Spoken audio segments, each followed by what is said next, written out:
улс төрд оролцоог нь дэмжих маш хөшүүрэг юм байна лээ. Тэгэхээр энтэй адилхан намын анхан шатны, дунд шатны байгууллагууд дээр тийм өөрөө гарах ч юм уу. Эсвэл одоо юу гэдэг орон нутгийн байгууллагууд ч гэсэн тиймэрхүү дид бүтцүүдийг бий болгох юм бол тэр чинь өөрөө бас тодорхой хэмжээгээр дэмжлэг үзүүлж болох юм а гэсэн ийм зүйл байна. Тэгээд бас нэг юм байна да. Энэ квот хэрвээ бидний ярьж байгаа шиг 30%, 40% ингээд тавигдаад за энэ шиг тооны хүмүүс нэр дэвшээ те. Гэтэ энэ хүмүүсийг шууд тулгаад гишүүн болгоч болохгүй шүү дээ. Арчил учраас хүмүүс сонгоно. Иргэд бол тэнчнээс өөрсдийнхөө одоо шалгуураар хамгийн сайн гэснийг нь сонгоно тий.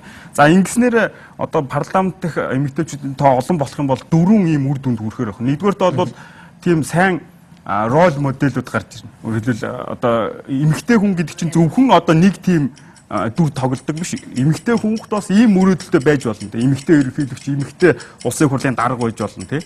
Ийм юу гарна. За хоёрдугаарт бол хевсэн ойлголтууд үгүй болж эхэлдэг гэж байгаа байхгүй юу. Өөрөөр ингээд тогтсон энэ эмэгтэй эрэгтэй гэсэндээ хатуу дүр шүү дээ. Энд чинь ганцхан эмэгтэй хүн цаадтай биш бас эрэгтэй хүн цаадтай юм нэг сөрөг зүйл байхгүй. Энэ алга болно тий. За 3 дугаарт бол төлөөлийн арчил бэхжин. Өөрөөр хэлбэл өнөөдөр хүн амын 51% болсон эмэгтэй хүмүүс бол дөнгөж 14.5% нь парламент. Тэгэхээр төлөөллийг илүү бэхжүүлнэ гэсэн үр дүн байж. За дөрөвдүгээрт бол энэ квотыг тавих замаар ингээд эмэгтэй гишүүдийн оролцоог нэмсэн улсууд ямар эерэг үр дүн гарсан бэ гэхээр нийгмийн зарим асуудлууд маш сайн шийдэгсэн. Энэ дээр бол эмэгтэйчүүд мундагтаа ороод цэвэрлэгээ хийж байгаа юм биш.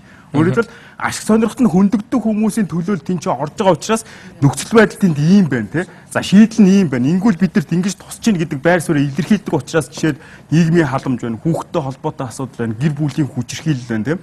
Иймэрхүү одоо хууль тогтоомжууд маш сайн гардаг гэсэн иймэрхүү судалгаа баг. Одоо жишээ нэг хойд Европын улсууд шүү дээ те. Норвег, Швед эдгээр тэнцээ бол эмэгтэйчүүдийн оролцоо байдаг. Тэгээд нөгөө нийгмийн асуудлууд нь шийдэгдсэн газар шүү дээ. Тэгээд тэр чинь бол иймэрхүү бас эерэг үр нөлөөнүүд гарах ийм дүр зураг байдаг юм билээ. Тэгэхээр одоо манай найруулагч маань нэвтрүүлэг бас дуусахад нэлээд төгсөн байна гэдгийг бид нэр сануулж байна. Саяын шийдлүүд маань бүгдээрээ өнөөдрийн сэдвийг бол бэхжүүлэх буюу хэвссэн тэр соёлын тэр хэв маягуудыг эвдэх тийм эерэг үр дагаврууд гарна гэх нэвтрүүлгийн эхэнд бол дан эрэгтэйчүүд улс төрийг авч явахаар ямар сөрөг үр дагаврууд гардаг вэ гэдгийг бол бас Монфемнетийн зохицуулагч бол бас танилцуулсан байгаа тийм. Тэгэхээр яг хамгийн сүүлийн хариултыг бас болгонтой ягаас амаар байна л да. Яг ямар шийдэл ер нь улс төрийн намын түвшинд харагдаж байна. Маш товчхон хариулвал. Тэгэхээр энэ асуудлаар бас ялангуяа Европын тэр улс төрийн намуудын лидер эмэгтэйчүүдтэй уулзч хадвал хэд хэдэн асуудлуудыг ярьжсэн. Нэгдүгээр та бүхэн түрүүн ярьсан дид бүтцийг бий болгооч. Жишээ нь эмэгтэй сэтгүүлчид эмэгтэй улс төрчдийг дэмжиж гэдэг юм уу те. Эмэгтэйчүүд нилээ байдаг энэ салбаруудын эмэгтэйчүүд одоо эмэгтэй өөрийнхөө төлөөллийг гаргаж ирье. Эрүүл мэндийн салбарт маш их эмэгтэйчүүд байдаг мөртлөө улс төрд явж байгаа эмэгтэй одоо эрүүл мэндийн салбарын хүн байхгүй байх жишээтэй. А дээрэс нэмээд үнэхээр эмэгтэй одоо улс төрчтэй гаргаж ирж чадах юм бол тухайн улс төрийн намд урамшуул өгдөг систем бас байж болно. Тийм. А үнэхээр та квота барих юм бол жишээ нь 20% квота барих юм бол гаргаад ирж чадах юм бол та бүхэнд ялангуяа тойрог дээр бол энэ бол маш хүчтэй байдаг. Тэгэхээр ингээм бол биднэрт ийм урамшуул өгнө гэдэг. За дээрэс нь бид нар саяхан чинь Социнтерн гэдэг энэ зүүнний чиглэлийн 100 гаруй улс төрийн намуудын хамтарсан эмэгтэйчүүдийн холбооны хурал нь болсон.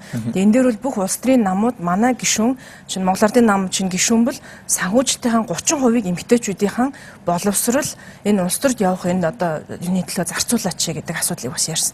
Яг бол үнэхээр дэмжлэгүүгээр санхүүжилт дэмжлэгүүгээр энэ бол явахгүй гаддаг. А гэхдээ нөгөө талаар бид нар ялангуяа Монголын бүх улс төрийн намууд адилхан. Үнэхээр тэнд одоо санхүүжилтээр нэг хичнээн дүүрэг байгаад байгаа. Тэр нь хаанаас орж ирээд байгаа гэдэг нь бол үнэхээр тодорхойгүй байдаг. Хандвас гэдэг шүү дээ. Тэгэхээр улс төрийн намуудын санхүүжилтийн асуудлыг шийдээг байгаа цагт биднэрт дэмжлэг үзүүлэх гэхэд аюу хүнд өгдөг. Яг бол үнэхээр бидний урсгал зардлыг хандуур цуглуулж байна гэдэг чинь тэнд магадгүй цөөхөн хүмүүсийн хандуу тусламж байгаа. Бид нар хүссэн хүсээгүй тэр хүмүүсээ нэр дэвшигч байдаг юм уу? Энэ нөхцөл бодлоор энэ хангаж байна л гэсэн үг байхгүй. Тэгэхээр энэ улс төрийн намуудын санхүүжилтийг магадгүй төсөөс байдаг юм уу явуулсан энэ цагт бид нар магадгүй үнэхээр эмэгтэйчүүдийн оролцоо гэж ярихаас аргагүй болчихно. Хүн амын 50 гаруй хувийг бүрдүүлж байгаа эмэгтэйчүүд бид нар төсөвтэй хандуу өгсөний үндсэн дээр энэ өнөөдөр улс төрийн намуудын санхүүжилт явж байгаа. Тэгэхээр би нэр дэвшигч хэрэгтэй. Тэгэхээр эмэгтэй улс төрч бидний төлөө та бүхэн санхүүжилт зарцуулах хэрэгтэй гэдэг энэ асуудал байдаг. Үнэхээр бас эмэгтэйчүүд өөрснөө бас юм хувь хүнийхээ хувьд илүү тийм эрсдэл багтаа салбарыг бас сонгодог гэж бас ярьж ирсэн л та. За баярлалаа. Тэгэхээр булгантай дараад баярлалаа. Тэгэхээр өнөөдөр бид нүүдэл шийдэл нэвтрүүлгээр төлөөллийн арчил ба эмэгтэйчүүдийн оролцоо сэдвээр ярилцлаа. Тэгэхээр нэвтрүүлгийнхаа төгсгөл би бас саяхан нэгэн алдартай номыг бичсэн нэг эмэгтэй лидерийг бас ишлэмээр байна. Sheryl Sandberg номондоо ирээдүйд эмэгтэй лидерүүд гэж байхгүй, зөвхөн лидерүүд байх болно гэж хэлсэн байна. Тэгэхээр манай төлөөллийн ардчлал бигчээд Монгол улс илүү ийм ардчлал төлөвшөөд ирэх юм бол эрэгтэй эмэгтэй гэдэг юм байхгүй болоо зөвхөн лидерүүд сонгогддог болох юм байна. Тэгээд тийм өдөр ирэх болтугай гэдэг ерөөлөөр нэвтрүүлгийн өндөрлөө. Үргэлжлүүлсэн та бүхэнд баярлалаа.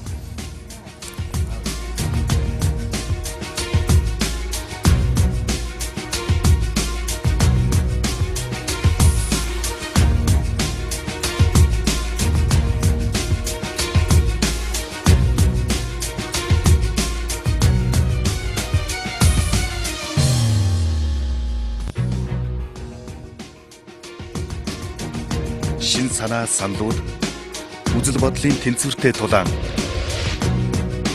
хоёр тал нэг ялагч мэтгэлцэгчд зөвхөн байр сууриа хамгаална. Нүүдэл шийдэл нэвтрүүлэг бодлогын мэтгэлцээнд үрж байна.